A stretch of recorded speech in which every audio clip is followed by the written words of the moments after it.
Students, आज हम सम्राट अशोक के बारे में यहाँ चर्चा करने वाले हैं। इससे पहले देखा कि मौर्य वंश की स्थापना चंद्रगुप्त मौर्य ने की और उसमें उसका सहयोग दिया कौटिल्य या चाणक्य ने।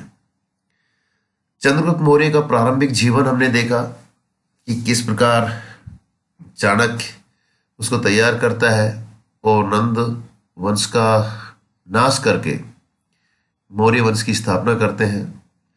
उसके बाद फिर देखा था कि सिकंदर का जो उत्तराधिकारी था सेल्यूकस, वो तब वापस आता है भारत विजय करने के लिए। तो यहाँ की परिस्थितियां बदल जाती है और 305 ईस्वी पूर्व के आसपास संधि होती है चंद्रगुप्त मौर्य और सेल्यूकस के बीच।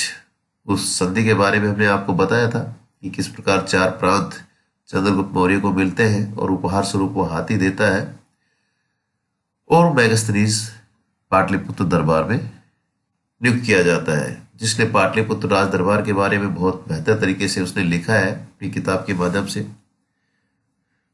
उसके बाद हमने देखा था कि बिंदुसार आता है और बिंदुसार का ये एक बहुत बड़ा रोल रहा था कि उसने अपने पिता की विरासत को बचाए रखा, जो इतना बड़ा साम्राज्य था।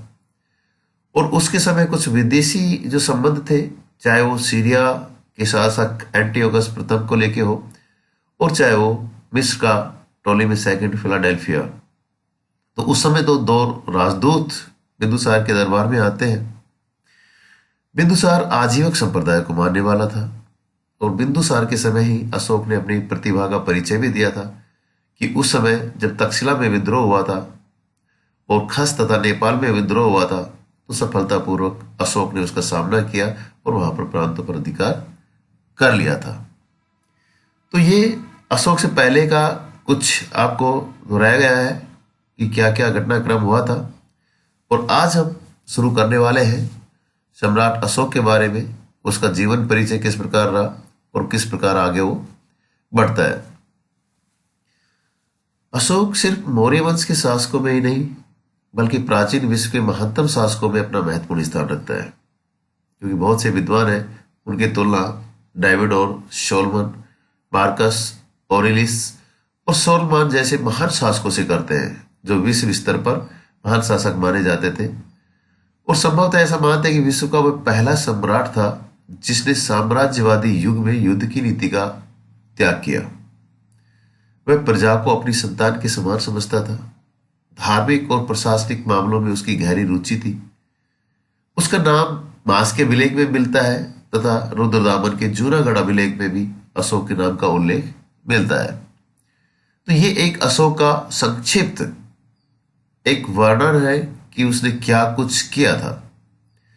अशोक का प्रारंभिक जीवन के बारे में अगर देखें तो काफी कुछ किंवदंतियां है जो बौद्ध ग्रंथों से मिलती है। मानते हैं कि बिंदुसार के बहुत से पुत्र थे, अशोक उनमें बड़ा नहीं था, लेकिन फिर भी वह गद्दी पर बैठा है। तो बहुत सी कहानियां यहाँ पे गढ़ी जाती है। कहा जाता है कि अशोक की माता का नाम सुभद्रंगिणी या दम्मा था, जो चंपा के एक ब्राह्मण की पुत्री थी। प्रोफेसर रोमिला थापर, जिसने प्राचीन भारत के इतिहास पे एक किताब भी लिखी है, का विचार था कि उसकी माता या दादी एक यूनानी राजकुमारी थी। ऐसा उल्लेख दिव्यावदान अशोक के अभिलेखों में भी, जो पंचम शिलालेख से स्पष्ट होता है कि अशोक के अनेक भाई बहन थे। शिलालेखों के बारे में काफी विस्तार से हम चर्चा करने वाले हैं आगे। यद्यपि अशोक बचपन में बहुत ही उग्र एवं उद्दंड प्रवृत्ति का था, देखने में भी कुरूप था, लेकिन वह कुशाग्र बुद्धि का व्यक्तित्व था। उसकी शिक्षा की समुचित व्यवस्था की गई थी बिंदुसार के समय। उसमें अनेक प्रशासनिक गुण भरे हुए थे, अतः बिंदुसार ने उसे उज्जैन का प्रशासक नियुक्त किया था। और बाद में तक्षशिला में विद्रोह होता है, तब उसे वो दबाने के लिए अशोक को ही वहां पर भेजता है और इस कार्य में वो काफी सफल भी होता है। उज्जैन में उसने एक धनी व्यापारी की पुत्री देवी से विवाह किया था, जिससे महेंद्र और संघमित्रा पैदा हुए थे।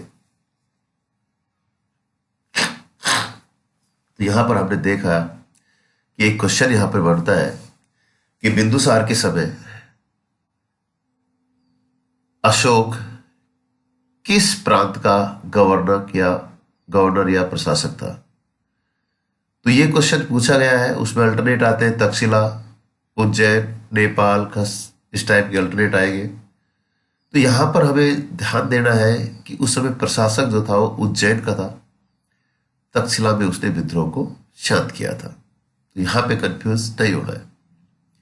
बौद्ध ग्रंथों जैसे दिव्यावदान, महावंश, महाबोधिवंश, इन सबसे भी ऐसा आभास मिलता है कि बिंदुसार की मृत्यु के बाद उसके पुत्रों में उत्तराधिकार के लिए भी संघर्ष हुआ।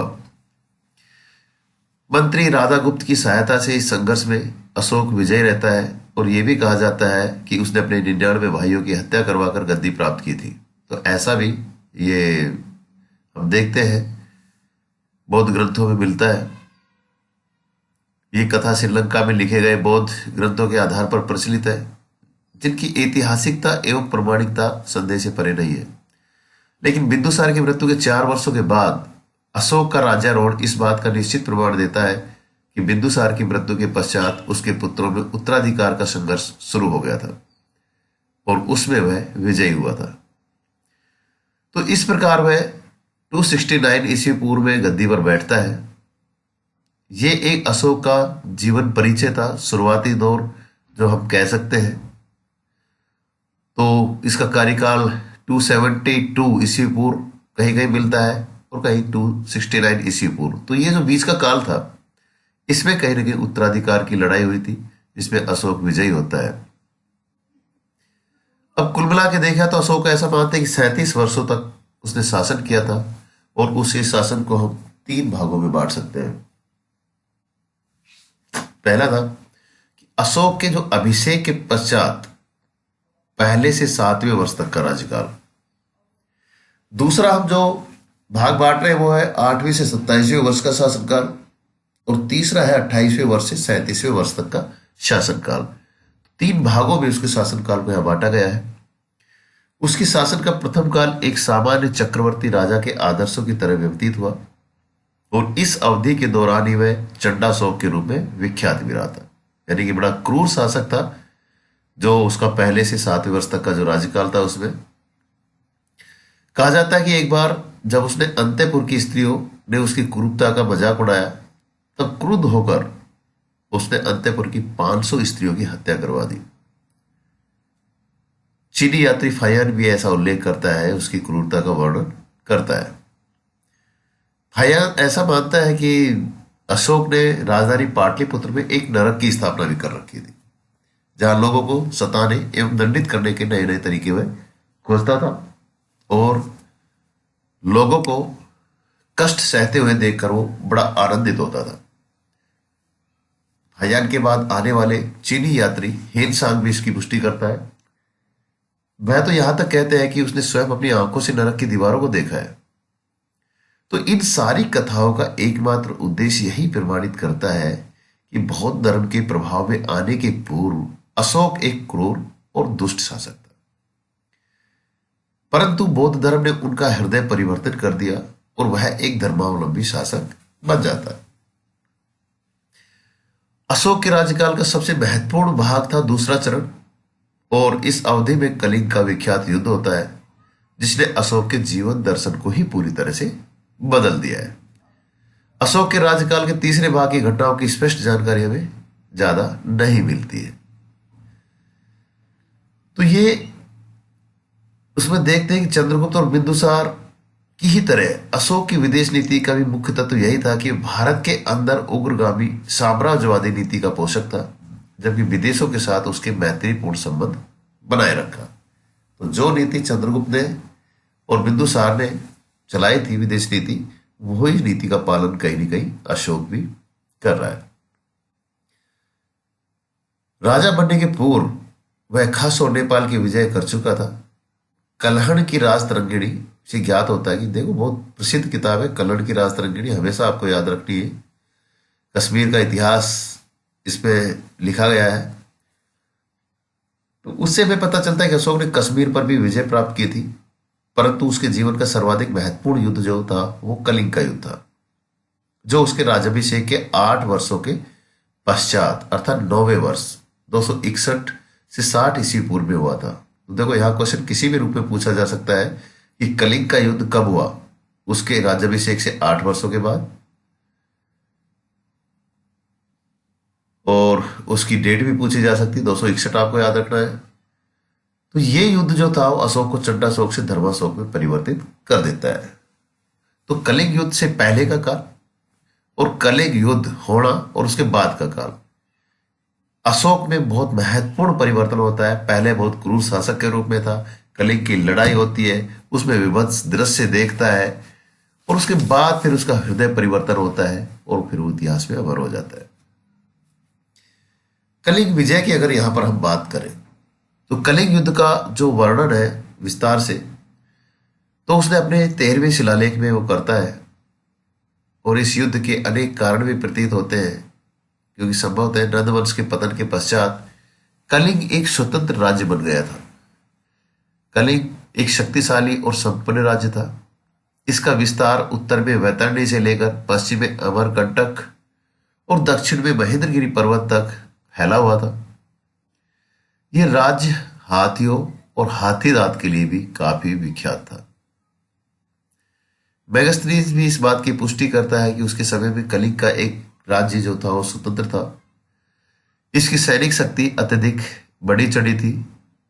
प्लिनी के अनुसार उसकी सेना में 60,000 पैदल सैनिक, 1,000 घुड़सवार और 7,000 हाथी थे।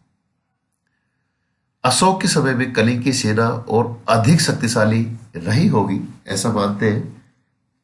अशोक जैसे चक्रवर्ती सम्राट के लिए अपने पड़ोस में एक स्वतंत्र और शक्तिशाली राज्य का अस्तित्व सहना कठिन था। मगध की सुरक्षा के लिए कलिंग पर नियंत्रण करना बहुत आवश्यक था, क्योंकि अभी तक कलिंग अछूता रहा था मौर्य साम्राज्य में। कलिंग विजय का दूसरा कारण भी संभवतः यही था कि अशोक कलिंग पर अधिकार कर दक्षिण भारत से सीधा संपर्क भी कायम करना चाहता था, और यह तभी संभव था जब मौर्यों का नियंत्रण कलिंग होकर दक्षिण जाने वाले स्थल और सामुद्रिक मार्ग पर हो। व्यापार की प्रगति के लिए भी यह आवश्यक था काफी। कलिंग का दक्षिणी पूर्वी एशियाई देशों से संबंध भी रहे थे, और इस पर अधिकार होने से पूर्वी समुद्री व्यापार पर मौर्यों का नियंत्रण स्थापित हो सकता था। प्रसिद्ध विद्वान आरजी भंडारकर भी ऐसा मानते हैं कि अशोक ने कलिंग पर इसलिए चढ़ाई की थी क्योंकि कलिंग के शासक ने बिंदुसार के समय में मगध के विरुद्ध दक्षिण के चोल एवं पांड्य राज्यों की सहायता की थी। लेकिन इस तरह की पुष्टि के लिए स्पष्ट प्रमाण नहीं है। वस्तुतः अशोक के समक्ष कलिंग विजय के दो स्पष्ट उद्देश्य प्रतीत होते हैं। पहला कि एक नजदीकी स्वतंत्र राज्य को अपने सत्ता मानने को बाध्य करना, और दूसरा मौर्य साम्राज्य के आर्थिक हितों की सुरक्षा करना। तो ये जो दो महत्वपूर्ण कारण थे कि जिसके कारण उसने कलिंग पर चढ़ाई की और उसको जीता, और यही कारण थी कि उसने कलिंग विजय की योजना बनाई थी। पर जो भी रहा हो, कलिंग का युद्ध बहुत विभत्स रहा। काफी लोग मारे गए बड़े स्तर पे। अंततः अशोक विजित होता है, लेकिन उसके परिणाम जो कलिंग युद्ध के वो ज्यादा इंपॉर्टेंट है यहाँ पे, क्योंकि परिणाम बहुत महत्वपूर्ण निकले थे इसके। और युद्ध में जो भीषण रक्तपात हुआ था उसको देखकर अशोक का हृदय परिवर्तन यहाँ हो जाता है, और अब उसने शांति और अहिंसा की नीति अपना ली तथा हमेशा के लिए युद्ध को वो छोड़ देता है। बौद्ध धर्म के अनुसार भी ऐसा मानते हैं कि अशोक की नीति में ये परिवर्तन उसके बौद्ध धर्म के संपर्क में आने से हुआ था। लेकिन वास्तविकता यह थी कि कलिंग विजय तक अशोक का साम्राज्य बहुत विस्तृत हो चला था और अन्य युद्ध की आवश्यकता थी भी नहीं। फिर भी इस तथ्य से इनकार नहीं किया जा सकता कि कलिंग युद्ध के परिणाम मौर्य वंश और प्राचीन भारतीय इतिहास के लिए अत्यंत महत्वपूर्ण सिद्ध हुए थे। इस युद्ध के महत्व पर प्रकाश डालते हुए H.C. राय चौधरी भी लिखता है कि कलिंग की विजय मगध तथा भारत के इतिहास में महत्वपूर्ण एक सीमांकन माना जाता है। ये विजय तथा विकास की उस नीति का अंत करती है जिसका आरंभ बिंबिसार ने अंग देश पर विजय प्राप्त करके किया था, और यह एक नए युग का आरंभ भी करती है। यह युग है शांति का, सामाजिक उन्नति का, धार्मिक प्रचार का तथा राजनीतिक अवरोध और सैनिक पतन का। सैनिक विजय या दिग्विजय का युग समाप्त हो गया तथा आध्यात्मिक विजय या धव्य विजय का युग अब प्रारंभ होने वाला था। इस प्रकार कलिंग विजय अशोक के जीवन काल का एक क्रांतिकारी घटना थी। इसके दूरगामी और स्थायी परिणाम हम देख सकते हैं। तो कलिंग की जो लड़ाई थी वो बहुत महत्वपूर्ण थी और उसके सबसे इंपॉर्टेंट उसके प्रभाव माने जाते हैं कि अशोक जो एक चंडाशोक के रूप में था उससे पहले और बाद में वो धर्म एक तरीके से उसका हृदय परिवर्तन होता है और पूरी तरह से फिर शांति और अहिंसा की नीति पर वो कहीं ना कहीं चलने की कोशिश करता है। कलिंग युद्ध के अतिरिक्त अशोक ने अन्य किसी प्रकार का युद्ध नहीं किया। इस युद्ध के पश्चात उसने मैत्री की नीति भी अपनाई और उसने यवन शासकों और दक्षिण भारत के राज्यों के साथ मैत्रीपूर्ण व्यवहार भी किया एवं यवन राज्यों और दक्षिणी भारत के राज्यों में उसने शांति मिशन भी भेजे। अब वह भेरी घोष के स्थान पर धर्म घोष करने लगा था। भेरी घोष यानी कि युद्ध। इसके साम्राज्य अनावश्यक युद्धों और नरसंहार से बच गया। शांति और अहिंसा की नीति अपनाते हुए भी अशोक ने इस बात पर ध्यान रखा कि उसकी शांति की नीति को कोई कमजोरी नहीं समझा जाए। इसलिए उसने 13वें शिलालेख में 8वीं जातियों जो बुंदेलखंड से उड़ीसा तक फैली हुई थी को स्पष्ट रूप से कड़ी चेतावनी दी थी कि अगर वह किसी प्रकार की गड़बड़ी करेंगे तो अशोक उसे कठोर दंड देगा। अतः धव्य विजय की नीति अपनाते हुए भी अशोक ने साम्राज्य हितों तिलांजलि नहीं दी बल्कि साम्राज्य की सुरक्षा के लिए वह सदैव तत्पर रहा। तो ये एक अशोक का वर्णन था कि क्या क्या उसने किया। उसके शासन को यहां देखते हैं कि 3 भागों में बांटा गया था।